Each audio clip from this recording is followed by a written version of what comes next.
आज के इस वीडियो में हम लोग इनकम टैक्स का बेसिक इंट्रोडक्शन देखेंगे।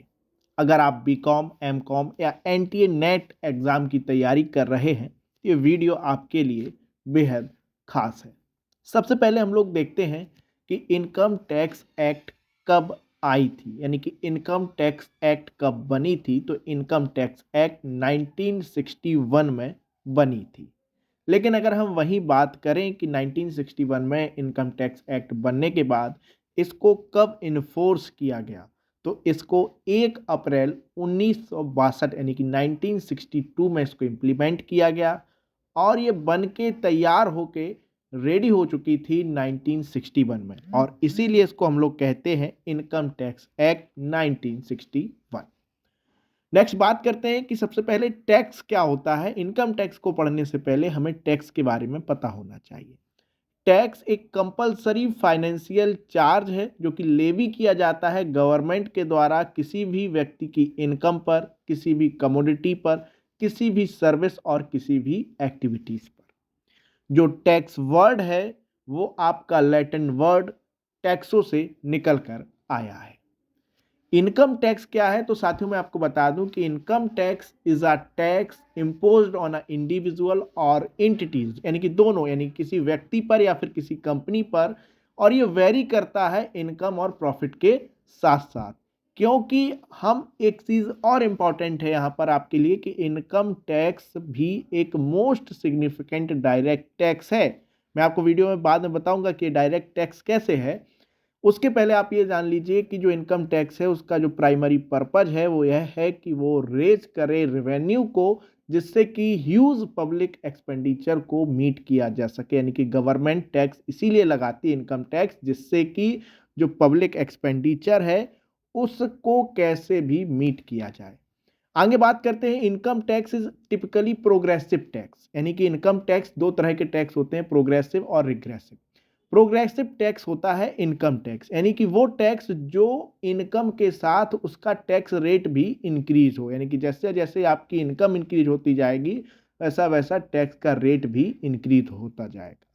नेट के पॉइंट ऑफ व्यू से ये लाइन इंपॉर्टेंट है। According to Indian constitution schedule 7 of union list 82, income tax levy except agriculture income of central government. बार schedule 7 of union list 82 income tax से लेकर सवाल पूछ लिए जाते हैं, जहां पर आपको ये पता होना चाहिए कि इंडियन कॉन्स्टिट्यूशन के अंदर schedule 7 of union list 82 income tax जो है वो लेवी होती है केवल और केवल एग्रीकल्चर इनकम को छोड़कर, क्योंकि इस पर सेंट्रल गवर्नमेंट नहीं बल्कि स्टेट गवर्नमेंट का जो है रूल्स रेगुलेशन रहता है। वही बात करते हैं डायरेक्ट टैक्स की। जो मैंने आपको कहा था कि डायरेक्ट टैक्स वो टैक्स होता है जो कि किसी भी दूसरे व्यक्ति के ऊपर हम ट्रांसफर और शिफ्ट नहीं कर सकते। अगर कोई टैक्स मेरे ऊपर लग रहा है तो मुझे ही देना पड़ेगा, इसको हम डायरेक्ट टैक्स कहते हैं। वह इनडायरेक्ट टैक्स वो होता है जिसको हम किसी के ऊपर, जिसके बर्डन को किसी के ऊपर शिफ्ट कर सकते हैं। यानी कि इनकम टैक्स जो है वो मुझे देना था, लेकिन मैंने किसी और से वो टैक्स दिलवा दिया या किसी और के ऊपर हमने उसको शिफ्ट कर दिया। इसके बाद बात करते हैं कि the total income of assessee is taxable of the following two rates. Income tax के अंदर दो ही रेट होते हैं, एक तो नॉर्मल रेट और एक स्पेशल रेट। नॉर्मल रेट जो है वो हर साल फाइनेंशियल एक्ट में डिसाइड होते हैं, जबकि स्पेशल रेट जो कि गिवन होते हैं इनकम टैक्स एक्ट के अंदर, यहाँ पर हम देख सकते हैं लॉन्ग टर्म कैपिटल गेन पर हम लोग 10%, 20% का टैक्स लगाते हैं। शॉर्ट टर्म कैपिटल गेन पर हम लोग 15% का टैक्स लगाते हैं। और जो भी इनकम लॉटरी, क्रॉस रोड और पजल यानी कि जुआ जैसी चीज़ों से होता है उन पर 30% यानी कि सबसे अधिक हम लोग टैक्स लगाते हैं। इसके बाद एक इंपॉर्टेंट संस्था आती है सीबीडीटी, यानी कि central board of direct tax, और इससे कई बार नेट में सवाल पूछे जाते हैं।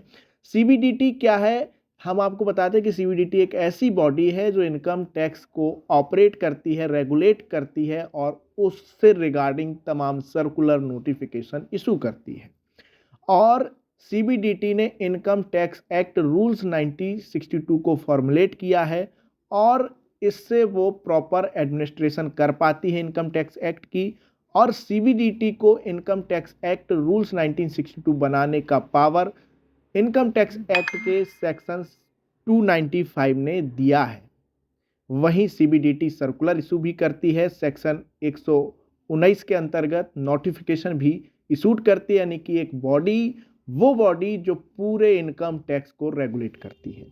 इनकम टैक्स के चैप्टर में आगे बढ़ने से पहले आपको ये भी पता होना चाहिए कि हमारी जो ग्रॉस टोटल इनकम होती है, या किसी भी इंडिविजुअल की या किसी भी फर्म की, उसके 5 हेड होते हैं, जिसमें पहला हेड सैलरी, दूसरा head income from house property, तीसरा head profit and gains of business और प्रोफेशन, चौथा हेड कैपिटल गेन्स और पांचवा होता है इनकम फ्रॉम अदर सोर्सेज। इनसे ही मिलाकर इन पांचों हेडों की इनकम को देखकर ग्रॉस टोटल इनकम बनती है। जरूरी नहीं है कि आपके पास सभी हेडों में इनकम हो, लेकिन जो इनकम कैलकुलेट होती है इनकम टैक्स के अंदर वो पांचों हेड से होती है। किसी का पांचों हेड में से 2 ही हेड हो सकते हैं, एक हेड हो सकता है, ये डिपेंड करता है पर्सन टू पर्सन। और ग्रॉस टोटल इनकम में से जब हम लोग डिडक्शन कर देते हैं under section 18C to 18U, तो हमारे पास नेट टोटल इनकम निकल आती है, और नेट टोटल इनकम पर हम लोग, व्यक्ति की नेट टोटल इनकम पर हम लोग टैक्स लगाते हैं। इसी के साथ साथियों, थैंक यू। हमें आप लोग सब्सक्राइब जरूर करें।